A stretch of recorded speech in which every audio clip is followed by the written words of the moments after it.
อันนี้กำลังปอกน้ำพริกหน่อยนะคะ ว้าวน่ากินจังน่ากิน หวานหอมหวาน ไม่สดชื่นเพราะว่ายังไม่ได้แช่ ปอกเสร็จแล้วก็ไป โอ้ ใส่ กร ตู้ อบ เย็นให้มัน กรอกกระเจี๊ยบเสร็จแล้วก็มาเก๊กฮวยต่อ แก้หวย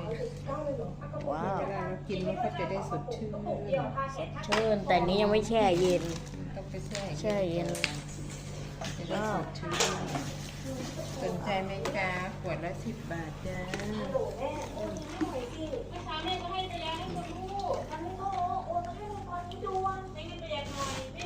เดี๋ยวขอลองทำก่อน ฟ้าขูดไปไม่ใช่ผมไปเลย